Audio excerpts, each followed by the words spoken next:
vase, vest. I've chosen this phonemic awareness app for my students to use because I think that, it's kind of just at the right level for them. I get to pop the bubbles if I get if I choose two sounds that, if I say whether they are the same initial sound or not. I'm going to choose the wrong answer just to show you that it's going to make me keep trying until I get the right answer. I can touch those bubbles.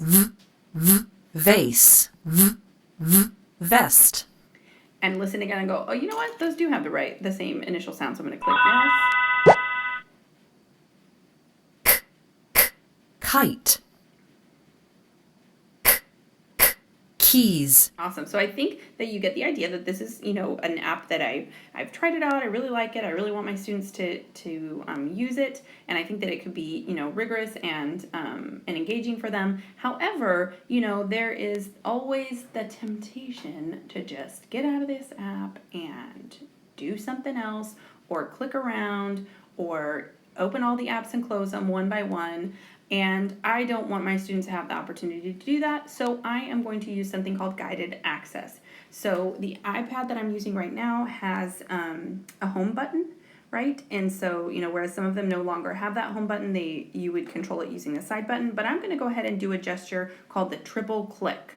Right up here in the top right-hand corner where you see resume, I cannot for the life of me get it to say start, because I have used guided access on this device a lot today, and so I guess it's like, no, sorry. It will say start for the first time. So you're going to tap either start or resume once you've got your options where you want them.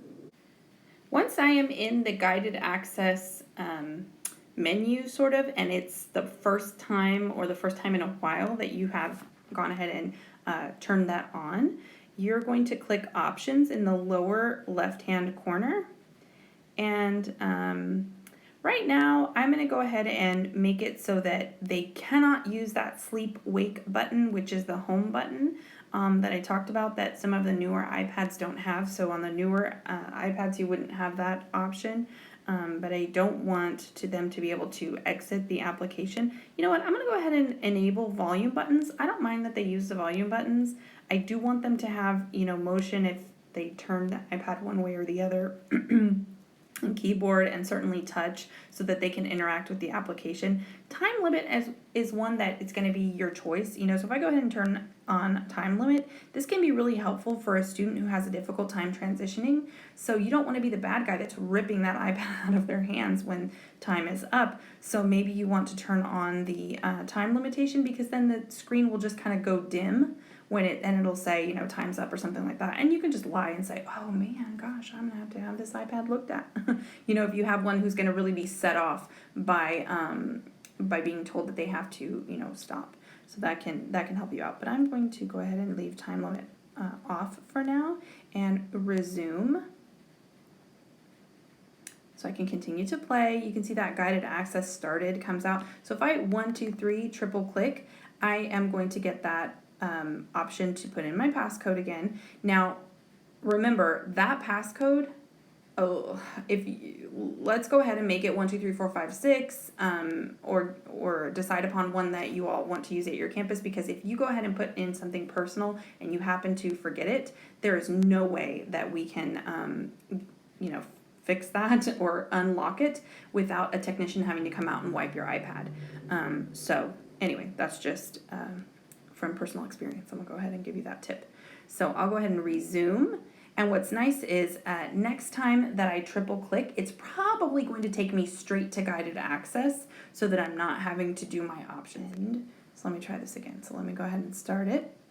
1, 2, 3. And there we go. Guided access has started. And it's assuming that I'm going to want to keep my my sort of the personalizations that I chose before. Now, if I want to change something, like for example, remember that I didn't go ahead and use time limitations a second ago? Well, now I'm going to give it to somebody who I do want to use time limits with. So if it just takes you straight into guided access and it doesn't give you the options, then you're going to go ahead and triple click again. 1, 2, 3, and 1, 2, 3, 4, 5, 6. and now I'm going to click that options down in the bottom right corner, and I'm going to go ahead and set time limits. So this is, for somebody who hasn't used it before, you might be thinking, oh my gosh, this is so magical. Trust me, you're going to love it, but you're also going to, rue the day that I showed this to you, because you're going to be triple clicking and you're going to be taking things out quite a bit. But one thing that I can highly recommend is that you choose an application that you think is really rigorous and going to be engaging for the kids, a different one on each of your iPads that you've got going during stations, and that way they can be locked, and then when kids inevitably get kind of sick and tired of it, they can just switch with each other rather than come to you and ask you to unlock it and choose a different application. In order to take advantage of that accessibility feature, the guided access that you just saw me use, I'm going to come over to my settings and to the accessibility menu and scroll all the way down until I find guided access. Right now it's off, so that I can show you how to set it up. I'm going to go ahead and toggle that on, and I want this accessibility shortcut. I'm not really sure what happens if you don't toggle that on, but I just go ahead and do. And I'm going to set my passcode. Now, on this particular iPad, it's wanting a 6-digit passcode, and let me tell you, that's a pain. But 1, 2, 3, 4, 5, 6. 1, 2, 3, 4, 5, 6. So that is all it takes. You just need to make sure that in the accessibility menu, you've got your guided access turned on. You've gone ahead and set your passcode so that you are ready to guide your students' access to applications, so that you can just guide them to the apps that you want them to be on. I hope this helps.